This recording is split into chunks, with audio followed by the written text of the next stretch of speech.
My name is Andy Van Sciver. I'm the Public Information Officer for the Ventura County Fire Department. We're here with a press briefing with regards to the mountain incident. I'm going to start with some numbers. As of 7 o'clock this morning, the Sensory aircraft had flown the fire and measured it at 14,500 acres. This is a challenging fire, and it's wind-driven fire, and so we are still at zero containment as we're still focusing on life safety and structure defense. I also want to touch a little bit upon the number of homes that are destroyed and damaged.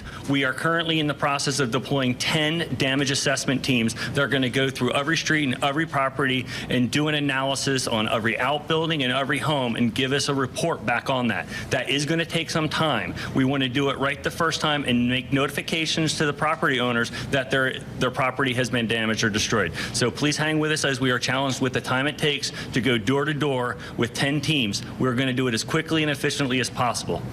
With that, we're going to go through an operational briefing. We're then going to get a weather update. We're then going to listen to some information on fire behavior. We'll talk to the sheriff, and then with our IC, and then finishing up with our fire chief, and then we'll open up to questions. And with that, we'll go with operations. Good morning, everybody. My name is Trevor Johnson, captain with the Ventura County Fire Department and one of the operations section chiefs here on the mountain incident. As you all are well aware, at 9 o'clock approximately yesterday morning, resources responded to a wildland fire that is now the mountain incident. That was north of Highway 118 due to the Santa Ana wind event impacting Southern California currently. The fire grew rapidly to that number that our PIO just spoke about, over 14,000 acres now on the landscape. Firefighters, again, were initially engaged in structure defense, life safety operations, and performing nothing short of heroic actions across the incident. Fire continued to progress to the southwest throughout yesterday and into last night. Again, we had resources engaged throughout the evening. Last night, we had water dropping helicopters over the fire the entire evening, which is irregular for any type of wildland incident, but we were able to capture that. Resources are actively engaged around the incident at this current time. Due to the influx of resources into the incident, we built a more robust incident management structure out there operationally. Resources are engaged, engines, crews, dozers. We currently have aerial supervision over the fire using rotor wing and assessing for fixed wing operations to slow the spread of the fire. Crews are reevaluating and going back through areas where the fire's already passed and making sure that we've done a good assessment and we're checking on everybody, and we're going to have an active presence in there for days to come. Our priority right now on the fire is the northeast corner of the fire. Due to the alignment with slope, topography, and other factors that influence fire behavior, fires continuing to back to the east or progress along the Highway 118 corridor back towards the city of Moore Park, again north of Highway 118. Fixed wing resources, adequate overhead, hot shot crews, hand crews, bulldozers, everything's currently engaged in there. We got more resources incoming, so we'll look to institute them into our plan. Again, we got the right people in the right places.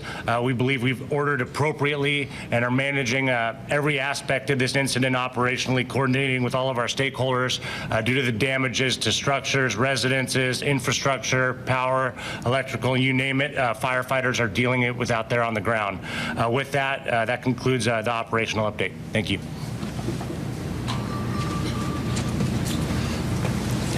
Good morning. Rich Thompson, meteorologist with the National Weather Service office out of Los Angeles, Oxnard. Weather-wise, when this fire broke out yesterday morning, the area was under what was called a particularly dangerous situation red flag warning, or a PDS red flag warning, which for us in the National Weather Service means a very extreme red flag condition with really, really strong winds, very low RH, and very critical fuels. So when this fire broke out, we are under a PDS red flag warning.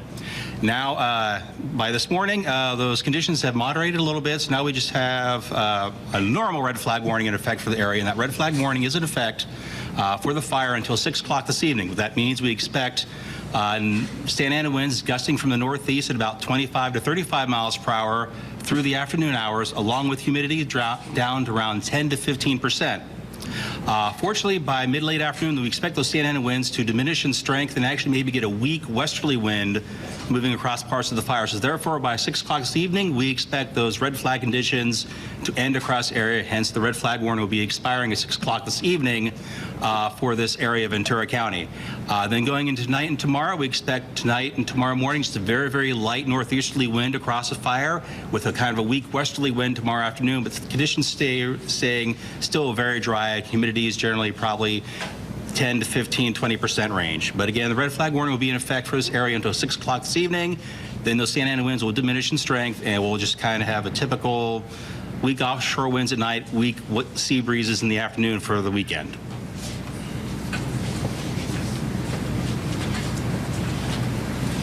Good morning, Drew Smith, Los Angeles County Fire Department, Fire Behavior Analyst. And I just wanted to compliment what Operations Section Chief has talked about and also our incident meteorologist on the why behind fire behavior and the environmental recipe that it's taken to cause this fire.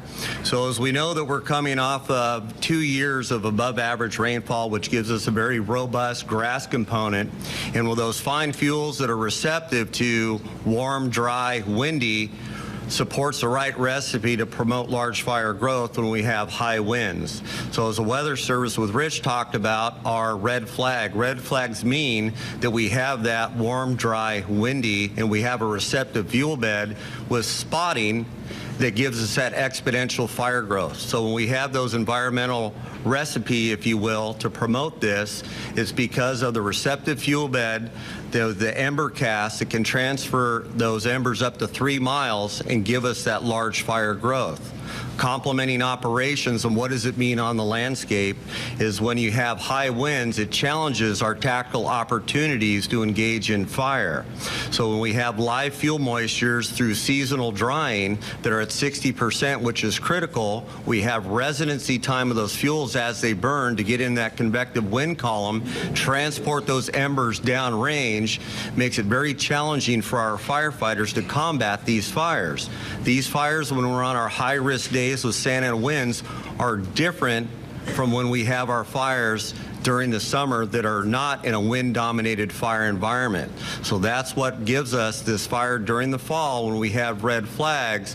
Very challenging times for your firefighters for the life safety, the structure defense mission, and containing those fires across topography. Thank you.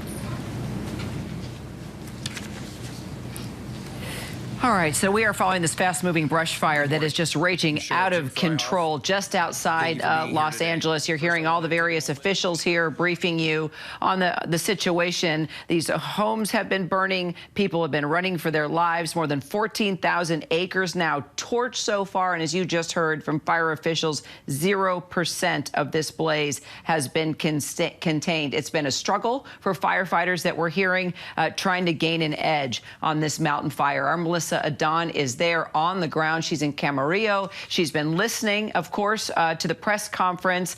Just kind of give us a sense of what you heard, what you're seeing on the ground, and what they're going to do moving forward now, Melissa.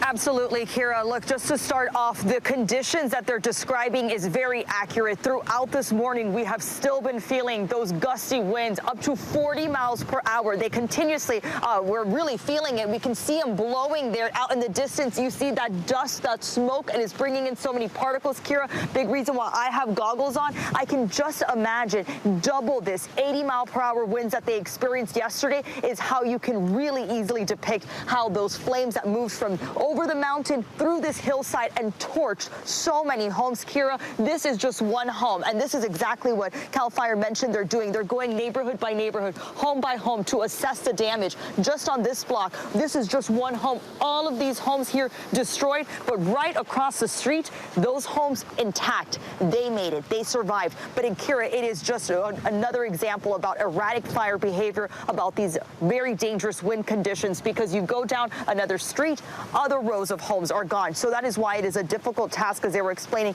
going through there, trying to make sure they have the proper count. And of course, Kira, what was most important, the life-saving efforts that these firefighters had to go through, trying to wheel people out. They had some elderly folks getting them out of their wheelchairs, making sure their evacuations that are underway. 10,000 people evacuated, Kira. All right, Melissa, Don, we will stay in close touch with you, follow the rescues, what residents are doing, the evacuations, and, of course, listen to the officials as they continue to brief us on everything that's happening right now in real time. Melissa, thank you so much. All right, let's bring in our meteorologist, Danny Beckstrom, from our ABC station in New York. Danny, you, I know, have been following this. The National Weather Service has issued a red flag warning. Give us an update. We're watching for wind speed and our relative humidities, right? This is a textbook Santa Ana wind event. What that means is high pressure set over the Great Basin. It's over the high desert here, and that's helping to squeeze in that really hot, dry air through the San Gabriel Mountains in Southern California and produce those exceptional wind gusts. This was a well-forecast event. The National Weather Service issuing that rare, particularly dangerous situation red flag warning yesterday. What we're looking at right now is red flag warnings, high wind warnings still in effect for Ventura County, over through Los Angeles County, down through Orange County, up through San Bernardino County, because the winds are still going to be gusting potentially up to 60 miles per hour. That is a little weaker than yesterday. Yesterday, 65. Some of the mountains saw close to 75, 80 mile per hour wind gusts. Of course, that is going to exacerbate any sort of fire danger, right? It doesn't matter how well forecast it is, how well prepped these fire departments are. When you're battling wind gusts in the 60 mile per hour range and extremely low relative humidities, those fires are going to spread rapidly. So it is encouraging to see that our winds are backing off enough that it's just a regular red flag warning versus the particularly dangerous situation we saw yesterday.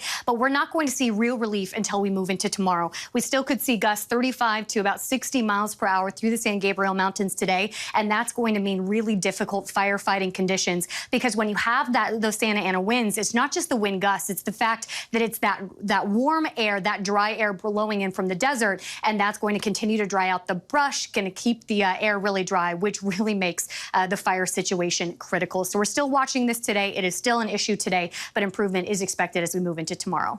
Kira? All right, Danny, thanks so much. We'll continue to follow all the conditions along with you. Appreciate it.